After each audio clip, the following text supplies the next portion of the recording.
আপনারা দেখছেন কলকাতা টিভি। ধর্মযুদ্ধ 2024 নিয়ে আপনাদের সঙ্গে রয়েছে আমি সুচন্দ্রিমা। প্রথম দফার ভোটেও অশান্তি এড়াতে পারল না কোচবিহার।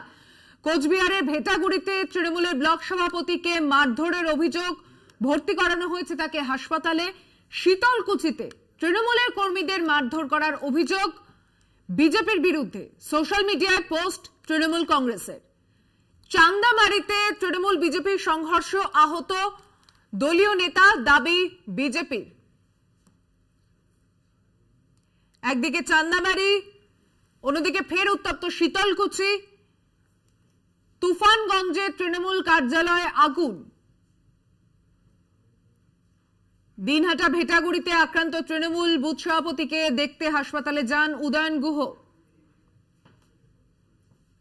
রবিউল হোসেন আমাদের প্রতিনিধি, কথা বলবো তার সঙ্গে। রবিউল, প্রথম দফাতেই উত্তেজনা এবং উত্তপ্ত পরিস্থিতি কোচবিহার থেকে যেখানে আসছে, কোচবিহারের এখন যে সার্বিক চিত্র, তুমি যে ভোট কেন্দ্রে রয়েছে সেখানে কি দেখতে পাচ্ছ? দেখো, এই মুহূর্তে আমরা রয়েছি একেবারে কোচবিহার লোকসভা কেন্দ্রের শীতলকুচি বিধানসভায়। এই শীতলকুচি বিধানসভা বিগত বিধানসভা নির্বাচনের সময়ও কিন্তু দফায় দফায় উত্তপ্ত হয়ে উঠেছিল। এবার কিন্তু শীতলকুচিতে একেবারেই প্রশাসন এবং নির্বাচন কমিশনের তরফ থেকে বাড়তি কিন্তু নিরাপত্তা ব্যবস্থা নেওয়া হয়েছিল, কিন্তু তারপরেও কোনোভাবেই সংঘর্ষ এড়ানো যায়নি। আমি এই মুহূর্তে দাঁড়িয়েছি শীতলকুচি 206 এবং 7 নম্বর বুথে। যদিও এখানে নির্বিঘ্নে ভোট হচ্ছে, শান্তিপূর্ণভাবে ভোট হচ্ছে, কিন্তু একেবারেই পাশেই 286 নম্বর যে বুথ রয়েছে শীতলকুচি, সেখানে কিছুক্ষণ আগেই তৃণমূল কংগ্রেস এবং বিজেপির কর্মী সমর্থকদের মধ্যে একেবারে হাতাহাতিতে জড়িয়ে পড়ে উভয় কর্মী সমর্থকরা। তৃণমূলের অভিযোগ ছিল যে বিজেপি আশ্রিত দুষ্কৃতীরা তাদেরকে বুথের যে তাঁবু রয়েছে সেই তাঁবু ভেঙে দেয় এবং তৃণমূল কংগ্রেস সমর্থিত যে সমস্ত ভোটার রয়েছে সেই ভোটারদেরকে মারধর করে, এজেন্টকে মারধর করে। এবং তারপরেই কিন্তু ঘটনাস্থলে একেবারে শীতলকুচিতে ছুটে আসেন নির্বাচন অবজারভার সহ একাধিক পুলিশের কিউআরটি টিম এবং নির্বাচন কমিশনের একাধিক যারা আধিকারিক রয়েছেন তারা কিন্তু ঘটনাস্থলে ছুটে আসেন। এবং এই মুহূর্তে কিছুটা হলেও এলাকা শান্ত রয়েছে এবং ভোটাররা ভোটদান করছেন। আর তোমাকে একবার পিছনের চিত্র দেখানোর চেষ্টা করবো যে ভোটাররা সকলেই কিন্তু একেবারে লাইনে দাঁড়িয়ে রয়েছেন, তারা কিন্তু ভোট দিচ্ছেন। আমরা এই মুহূর্তে দাঁড়িয়েছি একেবারে শীতলকুচির গোসাইহাট থেকে। গোসাইহাটের 206 এবং 207 নম্বর বুথে এই রয়েছে। তোমাকে আরেক জানিয়ে রাখি, সকাল 9টা পর্যন্ত কিন্তু এখন পর্যন্ত এই এত কিছু উত্তেজনার মাঝখানেও কোচবিহার জেলায় কিন্তু 15%-এরও অধিক ভোট পোল হয়েছে। কিন্তু তারপরেও 15% ভোটার ভোট দিয়েছে, কিন্তু তারপরেও কোচবিহার জেলার একেবারে কোনায় কোনায় যত বেলা বাড়ছে তত কিন্তু বিক্ষিপ্ত অশান্তির খবর ছড়িয়ে আছে। একদিকে শীতলকুচি, অপরদিকে মাথাভাঙা, একই সাথে তুফানগঞ্জ, দিনহাটা, বিভিন্ন জায়গার থেকে কিন্তু বিক্ষিপ্ত কিন্তু অভিযোগ, পাল্টা অভিযোগ তৃণমূল বিজেপি একে অপরের দিকে করছে। তোমাকে যদি একটু আমি যদি পরিসংখ্যান দেওয়ার চেষ্টা করি,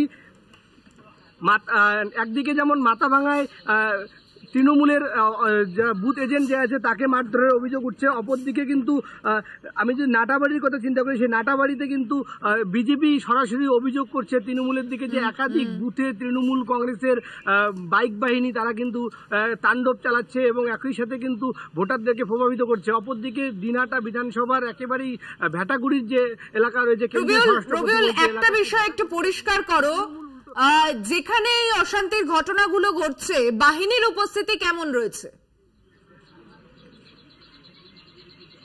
দেখো, কোচবিহার জেলার মোটামুটি বলতে গেলে সব বুথেই কিন্তু বাহিনী যথেষ্ট সংখ্যক রয়েছে এবং বাহিনীর উপস্থিতিতে এই সমস্ত অভিযোগ আসছে। যদিও তৃণমূল কংগ্রেস অভিযোগ জানাচ্ছে যে যে সমস্ত জায়গায় তাদের দলীয় কর্মীদের হুমকি দেওয়া হচ্ছে সেখানে কিন্তু একেবারেই কেন্দ্রীয় বাহিনীর উপস্থিতিতেই এই হুমকিগুলো দেওয়া হচ্ছে এবং সেখানে কেন্দ্রীয় বাহিনী নির্বাক রয়েছে, এমনটাই কিন্তু অভিযোগ জানাচ্ছে তৃণমূল কংগ্রেস। অপরদিকে কিন্তু বিজেপিও একাধিক জায়গায় অভিযোগ জানাচ্ছে যেখানে বাহিনী নেই বললেই চলে এবং তারা বেশ কিছু বুথে নির্দিষ্ট নাম দিয়েছে, দিনহাটা 2 নং ব্লকে, যেখানে কেন্দ্রীয় বাহিনীর উপস্থিতি নেই। কিন্তু তারপরেও বলতে গেলে দিনহাটার প্রায় সব বুথ এবং কোচবিহার জেলার সব বুথে কেন্দ্রীয় বাহিনী যথেষ্ট সংখ্যক রয়েছে এবং কোনো রকম অভিযোগ পেলেই সঙ্গে সঙ্গে ছুটে যাচ্ছে কিউআরটি টিম। সুচন্দ্রিমাদি, বেশ নজর রাখো পরিস্থিতির দিকে। রবিউল হোসেন আমাদের প্রতিনিধি, কথা বললাম তার সঙ্গে। শীতলকুচি বিধানসভায় এখন রয়েছে কোচবিহারের মধ্যে, এখানে শীতলকুচিতে কিন্তু বিক্ষিপ্ত যে অশান্তির খবর রয়েছে তাতে কৃষাণুদা বেশ কিছু জায়গায় কিন্তু যে অভিযোগ সামনে এসেছে এবং আপনাদের এক জায়গায় বুথ পোড়ানোর ঘটনাও ঘটেছে। সেটা আমি বললাম, কালকে রাত্রেবেলা তুফানগঞ্জের থেকে ঘটনাগুলো শুরু করেছে, তারপরে এটা প্রতিনিয়ত চলে যাচ্ছে। একদম আমরা সঙ্গে সঙ্গেই জানানো হয়েছে, কাল রাত্রেও জানানো হয়েছে, আজকে রিমাইন্ডারও দেওয়া হয়েছে। এই একটু যেই চিত্রটা, যে ভিডিওটা তোমরা দেখাচ্ছিলে, এই যে এতক্ষণ ধরে ওখানে এই যে গন্ডগোল চললো, মারপিট চলছিল, কোনো কেন্দ্রীয় বাহিনী এলো? এটা তো বুথ থেকে 100 মিটারের মধ্যে ঘটনাটা ঘটছে। তো তাহলে একটাও কোনো তাদের কি মোবিলাইজেশন কি করলো? আর আমরা এই সন্দেহটাই তো করেছিলাম যখন উদয়ন গুহর বিরুদ্ধে নির্বাচন কমিশন ব্যবস্থা নিল, নিশীথ প্রামাণিকের বিরুদ্ধে নিল না কেন?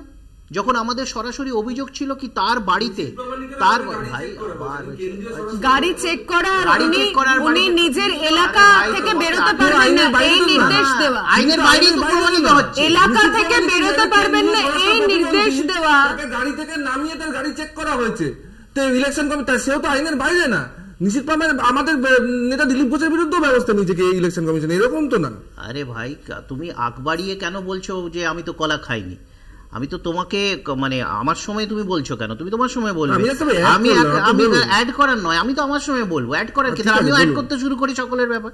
বিষয়টা হচ্ছে কি, এইটাই তো প্রবলেম। কেন কি ঠাকুরগলেকে আমি তো কলা খাইনি, যে আজকে বিজেপি ধরা পড়ে গেছে। কেন কি বিজেপির নেতারা কি বলেছিল, যে রাজ্য প্রশাসনকে পুলিশকে ঠুটো জগন্নাথ করে রাখা হবে। একবার নয়, শুভেন্দু অধিকারী গত 2 বছর ধরে বলছে যে এটা রাজ্যের ভোট নয়, এটা কেন্দ্রের ভোট, মোদিজির পুলিশ আসবে। মাইন্ড করুন, শব্দ চয়নগুলো দেখুন, মোদিজির পুলিশ হবে, কেন্দ্র সরকারের নয়, নির্বাচন কমিশন না, মোদিজির পুলিশ আসবে। এবং সে পুলিশ এসে কাজ করছে বিজেপির গুন্ডা বাহিনী, বিজেপির কেন্দ্রীয় প্রতিমন্ত্রী, বিজেপির গুন্ডা, বিজেপির লোকের সাথে মতো কাজ করছে তারা, এবং আক্রান্ত হচ্ছে তৃণমূল কংগ্রেস এবং সাধারণ মানুষ। এটাই তো আমরা বারবার বলছি যে উদয়ন গুহর বিরুদ্ধে বিজেপির করা অভিযোগের বিরুদ্ধে ব্যবস্থা নেওয়া যায়, নিশীথ প্রামাণিকের বিরুদ্ধে ব্যবস্থা হয় না কেন? এবং বারংবার ওইটাই প্রমাণিত হচ্ছে যে নিশীথ প্রামাণিকের বাড়ি থেকে অস্ত্র, বাড়ি থেকে দুষ্কৃতি। পল্লব, চাপানুতোর চলছে, অনেকেই তো অনেক কিছু বললেন, কিন্তু 34 বছর এরকম সময় ছিল যেখানে লোকসভা বিধানসভার ভোট একদিনে হতো। সেই কেন্দ্রে লোকসভায় তৃণমূল বা কংগ্রেস জিততো, সেখানে সিপিএম বিধানসভায় জিততো। এরকমও চিত্র আমরা দেখেছি। ইতিহাস তো শুধু খারাপ নয়, এরকমও ইতিহাস ছিল। কিন্তু বর্তমানকালে দাঁড়িয়ে এই যে পরিস্থিতি, শুধু চাপানুতোর। ঠিকই তো, নির্বাচন কমিশনের যে ভূমিকা, সেখানে প্রথম থেকেই তো আমরা দেখছি, সেখানে এই যে প্রশাসন, এই যে আমরা যতক্ষণ দেখলাম বাইরে এই যে লাইন দাঁড়িয়ে আছে, লাইনটার গতি তো খুবই স্লথ, এতক্ষণ লাগে না, মানে যতক্ষণ আমরা দেখলাম, মানে লাইন একই জায়গায় প্রায় দাঁড়িয়েছিল, 9টা পর্যন্ত 15% কাছাকাছি। এবার সেটা তো বিষয়টা তো সব বুঝে তো বোঝা যাচ্ছে না। 15% তো আমরা অনেক দেখি। ভোট কারা দেয়, সে তো অনেক মৃত ভোটার গিয়ে ভোট দিয়ে দেয়। এরকম অনেক মিম বেরিয়েছে বাংলার ভোটে, ভোটারদের উপর আস্থা আছে। কিন্তু এই যে ঘটনা যা চলছে, যা আমরা পরিস্থিতি বাংলার দেখেছি, তার উপর আস্থা তো রাখতে পারলে তো হয়ে যেত। যে এই যে নির্বাচন কমিশন বা বাইরে কোথাও কোনো জায়গায় দেখতে পাচ্ছেন যে কোনো পুলিশ রয়েছে বা সশস্ত্র বাহিনী রয়েছে বা কিছু রয়েছে, জেনারেল পাবলিক ভিড় করে রয়েছে, জটলা করে রয়েছে, ঘোরাঘুরি করছে, ইতস্তত বিক্ষিপ্ত, তাহলেই বোঝা যায় যারা গ্রাউন্ড লেভেলে কাজ করে বা ভোটটা ওখানে কিরকম ভাবে হচ্ছে, কিভাবে প্রশাসনের। আপনাদের কি আশা? সাধারণ মানুষের অধিকারটা কেড়ে নেওয়া হচ্ছে একদম ভাবেই। সেখানে যখন নির্বাচন বেরোবে, যে নির্বাচনের আগেই যখন কেউ বলে দেয় না যে সংখ্যাটা কি হবে, মানুষের ওপর যখন আস্থা থাকে না তখনই এই মারামারি হয়। মানুষের ওপর যখন আস্থা থাকে না তখনই মাত্র 3টে জায়গায় নির্বাচন হচ্ছে, সেখানে এত খবর আসবে কেন? পার্সেন্টেজ যখন আপনি বলছেন, তার সাথে দেখুন সন্ত্রাসের পার্সেন্টেজটাও বাড়ছে। কেউ বলছে রাত থেকে জ্বালিয়ে দিচ্ছে, পুড়িয়ে দিচ্ছে, কোনো খবর। এতগুলো তো বুথ, সব জায়গায় সব মিডিয়া পৌঁছানোর মতো জায়গা নেই। গ্রাম অঞ্চল হোক আর শহর অঞ্চল হোক, প্রত্যন্ত অঞ্চল হোক আর একদম শহরের প্রাণকেন্দ্র হোক, পৌঁছানো সম্ভব নয়। যেখানে এক্সট্রিম হয়ে যায় তখনই সেখান থেকে খবরটা আসে। বাকিটা যেখানে নিশ্চুপ, সেখানে নিশ্চুপ কিভাবে ভোট হচ্ছে, মানুষ দিতে পারছে কিনা, কারণ মানুষের মুখ খোলার অধিকার। কারণ যেমন ভাবে ওই শুভেন্দু অধিকারীরা বলেন যে মোদিবাবুর পুলিশ আসবে, ঠিকভাবে আমাদের এখানকার দিদি বলেন যে ভালো ভালো ছেলেরা যারা ভোট করায় তাদেরকে সবাইকে গ্রেফতার করে নিচ্ছে। ভোট করাবে নির্বাচন কমিশন, ভোট করাবে পুলিশ, কিন্তু রাজনৈতিক ব্যক্তিরা সবসময় ভাবে নির্বাচন লোকেদের ভোট করা বলছেন না। দেশের সাধারণ নির্বাচন, সেখানে আজকে প্রথম দফায় উত্তরবঙ্গের মতো মতো জায়গা, সেখানে 2019-এ আমরা বিজেপির ফলাফল দেখেছি, বিধানসভায় তৃণমূল কংগ্রেসের ফলাফল দেখেছি, তারপরে একটা পঞ্চায়েত ভোটও হয়ে গিয়েছে।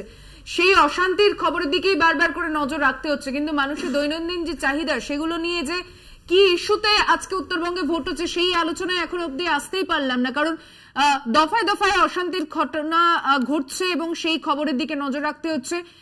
মাথা ভাঙা থেকে খবর এসেছে তৃণমূলের বুথ বসানো নিয়ে ঝামেলা হয়েছে, এবং সেই বুথ বসানো নিয়ে তৃণমূল বিজেপির হাতাহাতিতে তৃণমূলের পোলিং এজেন্টকে মারধর করা হয়েছে। সেই ছবি দেখাচ্ছি, তৃণমূলের পোলিং এজেন্ট তাকে মারধর করা হয়েছে। মাথাভাঙা 1 নম্বর ব্লকের নয়ারহাটের ঘটনা। অনুপম সাহা আমাদের প্রতিনিধি রয়েছেন টেলিফোন লাইনে। অনুপম, বুথের সামনে এত মানুষ লাঠি হাতে নিয়ে চলে এসেছেন, বাহিনী কোথায়? একদমই তাই, বাহিনী কিন্তু শুধুমাত্র ভোট গ্রহণ কেন্দ্রেই দেখা যাচ্ছে, বাইরে কিন্তু কোথাও কিন্তু কেন্দ্রীয় বাহিনীর দেখা মিলছে না, এমনই কিন্তু অভিযোগ উঠেছে। তবে তৃণমূল কংগ্রেসের যেটা দাবি যে তারা বুথ বসিয়েছিল তৃণমূল কংগ্রেসের পক্ষ থেকে, সেখানে কিন্তু ঝামেলা করে এবং তৃণমূল কংগ্রেসের পুলিং এজেন্টকে মারধর করে বিজেপি আশ্রিত দুষ্কৃতীরা, এমনটাই কিন্তু অভিযোগ উঠেছে। তবে এই ঘটনায় কিন্তু যথেষ্ট চাঞ্চল্য ছড়িয়েছে এলাকা জুড়ে, গ্রামের মানুষ কিন্তু আতঙ্কিত হয়ে পড়েছেন।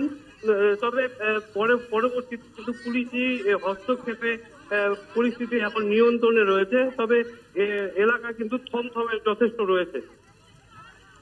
নজর রাখো পরিস্থিতির দিকে। অনুপম সাহা, প্রতিনিধি, কোচবিহার থেকে কথা বললাম। স্নেহায়ন, এই ছবি দেখার পরেও কি আপনারা বলেই যাবেন যে কেন্দ্রীয় বাহিনী ঠুটো জগন্নাথ নয়? If morning shows the day, আজকে সকাল থেকে তৃণমূল কংগ্রেসের যে মেজাজটা সেটা বোঝাই যাচ্ছে যে যত দিন বাড়বে অভিযোগের সংখ্যা তত বাড়বে। অলরেডি যেটা খবর আসছে যে 151টা অভিযোগ জমা পড়েছে নির্বাচন কমিশনের কাছে। এইমাত্র চান্দামারিতে বিজেপির কর্মীদের উপরে ঢিল মারা হয়েছে, সেখানকার মন্ডল চলছে। আপনি বলছেন ওরা মেরেছে, ওরা বলছে আপনারা মেরেছেন, কেন মারছে? কোথায় প্রশাসনটা? কোথায়? না দাদা, আমি একটা কথা জিজ্ঞেস করি, আপনি দেখুন রাস্তায় দাঁড়িয়ে আছে, কোথাও পুলিশ নেই, কোথায় ফোর্স? কোথায় ফোর্স? কোথায়? এইটা বলুন। এতটা ইন্ডিজনের উপর প্রভাবিত হবেন না। পঞ্চায়েত ভোটে আপনারাও মার খেয়েছেন তৃণমূলের হাতে। আমি তো এটাই বলছি, মার তো আমরা পঞ্চায়েত ভোটে আপনারা কেন্দ্রীয় বাহিনীর দাবি করেননি। আপনি ইলেকশন কমিশনকে নিয়ে আপনি অভিযোগ করলেন, আজকে ডিআইজি মুর্শিদাবাদকে যে সরানো হলো সেখানে কি অভিযোগ করেছিল? কংগ্রেস অভিযোগ করেছিল। নির্বাচন কমিশনের একই তো ব্যাপার, সত্যিটা চাপার বিষয় নেই তো। বিষয় প্রশাসন কোথায়? প্রশাসন কোথায়? চাপার ব্যাপার নেই। প্রশাসন কোথায়? কাকে আড়াল করছি? তৃণমূলকে আড়াল করছি না তো। তৃণমূলের লোকে দাঁড়িয়ে দাঁড়িয়ে আছে, আপনারা ধরুন। তৃণমূল তো দাঁড়িয়ে আছে, আপনারা ধরুন। বাহিনী কোথায়? আমার পরিষ্কার প্রশ্ন। এই ছবিটায় বুথের সামনে লাঠি হাতে নিয়ে দাঁড়িয়ে আছে যারা, লাঠি হাতে নিয়ে দাঁড়িয়ে রয়েছে যারা, আপনাদের এমপি ছিল এলাকায়, তার অভিযোগের ভিত্তিতে বিধায়ক তিনি এলাকা ছাড়া করতে পারবেন না, কিন্তু তারপরও সেখানে লাঠি হাতে মহিলারা, পুরুষরা প্রত্যেকে দাঁড়িয়ে রয়েছেন, বাহিনী নেই। এই ছবিটা দেখার পর এই ছবিটা কি? আমি একটা কথা বলি, দেখুন, প্রথম কথা হচ্ছে পঞ্চায়েত ভোটে যে আরে বলতে তো দিতে হবে, উনি যদি সব কথা ইন্টারাপ্ট করেন বলুন। পঞ্চায়েত ভোটে যে অভিযোগগুলো এসেছিল বা আপনাদের টিভির ক্যামেরায় যে উঠেছিল, যে বুথের ভেতরে যেভাবে ছাপ্পা, যেভাবে রিগিং, যেভাবে ব্যালট বক্স নিয়ে বাড়ি চলে যাওয়া হয়েছে, আমার কথাটা কমপ্লিট করতে দিন। সেই অভিযোগ কিন্তু আজকে অনেক কম, কারণ বুথে কিন্তু কেন্দ্রীয় বাহিনী আছে। আচ্ছা আমি বলি, কেন্দ্রীয় বাহিনী আছে মানে তো রাজ্য পুলিশের ভূমিকা সেরে যাচ্ছে না। এই যে প্যাসেজটা সেখানে কিন্তু কন্ট্রোল করার জায়গা রাজ্য পুলিশ কোথায়? রাজ্য পুলিশ কোথায় আছে? কেন কন্ট্রোল করতে পারছে না রাজ্য পুলিশ? এই জমায়েত গুলো কেন হচ্ছে এইসব জায়গাগুলোতে? রাজ্য পুলিশের ভূমিকা আছে দিদি। এইভাবে কেন্দ্রীয় বাহিনীকে দোষারোপ করলে তো হবে না। রাজ্য পুলিশ হোক, কেন্দ্রীয় বাহিনী হোক, কার তত্ত্বাবধানে হচ্ছে এটাই তো প্রশ্ন। এটা তো কেন্দ্রীয় নির্বাচন কমিশন করবে, সেক্টর অফিসার করবে। সেক্টর অফিসার ফোন তুলছে না, তাহলে কে পুলিশ মোবিলাইজেশনটা নিয়ন্ত্রণ কে করছে? আপনারা নিজেদের ইচ্ছা মতো ডিজি চেঞ্জ করলেন, 48 ঘন্টাতে 3 জন ডিজি করলেন, পছন্দ মতো এসপি চেঞ্জ করছেন, থানার ওসি চেঞ্জ করছেন, যা অফিসার যাকে বসা মনে হচ্ছে মনোপ্রুত নয় তাকে বসিয়ে দিচ্ছেন। তারপরে যখন সে পৌঁছাচ্ছে না, সে রাজ্য পুলিশের এখতিয়ার হোক বা কেন্দ্র বাহিনীর এখতিয়ার হোক, দায়িত্বটা কেন্দ্রীয় নির্বাচন কমিশনের। তাদের যারা যারা অফিসার আছে, সেক্টর অফিসার, তার নিচে তার উপরে তাদের দায়িত্ব নিতে হবে। এই ক্ষেত্রে অদ্ভুত তো যে বিজেপি পুরো জিনিসটা বললো মোদী বাবুর পুলিশটা কই? শুভেন্দু অধিকারী 2 বছর ধরে বলছিল 2024-এ মোদিজির পুলিশ আসবে, সেই পুলিশটা কোথায়? সেই পুলিশটা তো মোদিজির পকেটে আছে, তাকে যায়নি। মানে বিজেপির দুষ্কৃতীরা যেখানে আছে সেখানে মোদিজির পুলিশ আসবে। মোদিজির পুলিশ সেখানেই আসবে যেখানে মানুষ সংঘবদ্ধ হয়ে বিজেপির গুন্ডাদের প্রতিহত। আমি একটু রাজভবনের দিকে একটু নজর রাখবো। সেখানে পিস রুম খোলা হয়েছে, ঘন ঘন সেখানে ফোন বেজে চলেছে, বিভিন্ন জায়গা থেকে অভিযোগ আসছে রাজভবনের পিস রুমে। তবে মুখ্য নির্বাচনী আধিকারিকের দপ্তর সূত্রে যেটা খবর, রাজভবনের পিস রুম থেকে সিইও দপ্তরে সকাল থেকে কোনো অভিযোগ আসেনি। আপনারা যেটা দেখছেন রাজভবনের পিস রুমের ছবি, সেখানে দফায় দফায় ফোন আসছে, সকাল থেকেই বিভিন্ন জায়গায় অশান্তির খবরের অভিযোগ আসছে। তবে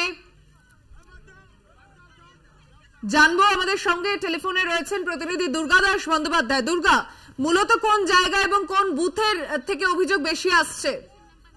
তো তুমি জানো যে আজকে 2024-এর লোকসভা নির্বাচনে প্রথম দফার ভোট চলছে উত্তরবঙ্গের এই 3টে অঞ্চলে, এবং সেখানে থেকে সকাল থেকে, অর্থাৎ যে সময় থেকে ভোট পর্ব শুরু হয়েছে, বিভিন্ন বুথ, বিভিন্ন এলাকা থেকে, জলপাইগুড়ি থেকে শুরু করে কোচবিহার থেকে শুরু করে বিভিন্ন জায়গা থেকে একাধিক অভিযোগ আসতে শুরু করেছে। এবং তুমি জানো যে রাজভবনে একটা পিস রুম রাজ্যপালের নির্দেশে খোলা হয়েছে, এবং সেখানে ঘন ঘন সকাল থেকেই অভিযোগে জানিয়ে ফোন আসছে, এবং সেখানে 4 জন অফিসার সেখানে নিয়োগ করা হয়েছে যারা এই ফোন অ্যাটেন্ড করছেন এবং অভিযোগ নথিবদ্ধ করছেন। কিন্তু মুখ্য নির্বাচন আধিকারিকের দপ্তর থেকে আমরা খোঁজ নিয়ে যেটা জানতে এখন পেরেছি যে রাজভবনের পিস রুম থেকে কিন্তু এই যে অভিযোগগুলো তারা নথিভুক্ত করছে, অভিযোগ তারা পাচ্ছেন, তাদের কিন্তু কোনো এই অভিযোগ নিয়ে নির্বাচন আধিকারিকের দপ্তরকে কিন্তু কোনো বিষয় এখনো পর্যন্ত অফিসিয়ালি ইনফর্ম করা হয়নি যে অমুক জায়গায় গন্ডগোল হচ্ছে, সেখানে সেন্ট্রাল বাহিনী নেই বা পুলিশ বাহিনী নেই বা সাফিসিয়েন্ট সেখানে মোবিলাইজেশন হচ্ছে না, ঠিকঠাক হয়তো ডিপ্লয় করা হচ্ছে না সেন্ট্রাল ফোর্সকে। এই জাতীয় কোনো অভিযোগ কিন্তু এখনো পর্যন্ত নির্বাচন আধিকারিকের কাছে আসেনি রাজভবন থেকে। ফলে বুঝতেই পারছো যে রাজভবনের হয়তো এরকম কোনো বিষয় রয়েছে যেখানে হয়তো বাছাই করা যে সমস্ত অভিযোগ সেগুলোকেই হয়তো তারা ঠিক করছেন যে নির্বাচন আধিকারিকের দপ্তরে পাঠাবেন, যেগুলো মনে করছেন যে না এই অভিযোগগুলো পাঠানোর প্রয়োজন নেই সেগুলো হয়তো পাঠাচ্ছেন না। তবে সময় যত গড়াবে এই বিষয়টা কিন্তু ততই পরিষ্কার হয়ে যাবে। বেশ, ধন্যবাদ দুর্গাদাস বন্দ্যোপাধ্যায়, প্রতিনিধি কথা বললাম তার সঙ্গে। অন্যদিকে রাজভবনের পিস রুমে ঘন ঘন যে অভিযোগ আসছে, রাজ্যপালকে তোপ কুণাল ঘোষের। পিস রুমের নামে তৃণমূল বিরোধী প্রচারের অভিযোগ, দিল্লি নিযুক্ত পদাধিকারীর প্রচার রীতিনীতি বহির্ভূত। সোশ্যাল মিডিয়া পোস্ট করে কুণাল ঘোষ এমনই মন্তব্য করেছেন। এই বিষয়টি নিয়ে কথা বলবো। আমাদের সঙ্গে রয়েছেন আমাদের বিশেষ প্রতিনিধি দেবজ্যোতি ঘোষ। দেবজ্যোতি, তৃণমূল কংগ্রেসের পক্ষ থেকে বারবার কিন্তু এই রাজ্যপালের বিরুদ্ধে অভিযোগ জানানো হচ্ছিল। আজকেও কিন্তু যেভাবে নির্বাচন হচ্ছে 3টি লোকসভা কেন্দ্রে, সেখানে যেভাবে ভোট চলাকালীন পিস রুমের নামে বিরোধী প্রচার মঞ্চ তৈরি করেছেন রাজ্যপাল বলে তৃণমূল কংগ্রেসের অভিযোগ করছেন। এবং কুণাল ঘোষ তার এক্স হ্যান্ডেলে লিখেছেন, তিনি নির্বাচন কমিশনের কেউ নয়, ভোটের দিন এমন ভাবে দিল্লির নিযুক্ত পদাধিকারীর প্রচার এবং রীতিনীতি বহির্ভূত। আইন শৃঙ্খলা এখন কমিশনের দায়িত্বে, সেখানে রাজভবনের কোনো ভূমিকা নেই। রাজ্যপাল পরিকল্পিতভাবে ভোটদানকে প্রভাবিত করার চেষ্টা চালাচ্ছেন। তিনি আরো গুরুত্ব দিয়ে যেটা বলেছেন যে রাজ্যপাল যেহেতু তার সফর বাতিল হয়েছে তাতেই তিনি খুশি হয়েছেন এবং ক্ষুব্ধ হয়েছেন, এবং সেই মতোই তিনি এই পিস রুম খুলেছেন। এর আগে একাধিকবার পিস রুমের নামে তিনি বিভিন্ন বার বিজেপির হয়ে প্রচারের চেষ্টা করেছেন বলে কুণাল ঘোষ তাকে তীব্র ভাষায় আক্রমণ করেছেন। তবে দেখো, নির্বাচন কমিশনের পক্ষ থেকে কিন্তু কড়া বার্তা দেওয়ার পরও রাজ্যপাল কিন্তু তার জায়গা থেকে একটুও সরেননি। তৃণমূল কংগ্রেস যেটা অভিযোগ করছিলেন যে এই পিস রুমের গুরুত্ব কি, যে যেহেতু নির্বাচন কমিশন নির্বাচন পরিচালনা করছেন, তাহলে রাজ্যপাল কেন এইভাবে বারবার নির্বাচনকে প্রভাবিত করার চেষ্টা করছেন বলে তৃণমূল কংগ্রেসের পক্ষ থেকে অভিযোগ করা হয়েছে। যদিও ভারতীয় জনতা পার্টির পক্ষ থেকে বলা হয়েছে রাজ্যপাল প্রশাসনিক প্রধান, তিনি কি করবেন সেটা তার ব্যক্তিগত ব্যাপার। যদিও তৃণমূল কংগ্রেস বলেছেন যে রাজনৈতিকভাবে প্রভাবিত হয়েই কিন্তু ভারতীয় জনতা পার্টির হয়ে কাজ করছেন রাজ্যপাল সিবি আনন্দ বোস, এবং যেহেতু তার সফরকে নির্বাচন কমিশন বাতিল করেছেন তাতেই ক্ষুব্ধ হয়ে তিনি এই প্রক্রিয়া শুরু করেছেন। সুচন্দ্রিমা, ধন্যবাদ দেবজ্যোতি ঘোষ, বিশেষ প্রতিনিধি, কথা বললাম তার সঙ্গে।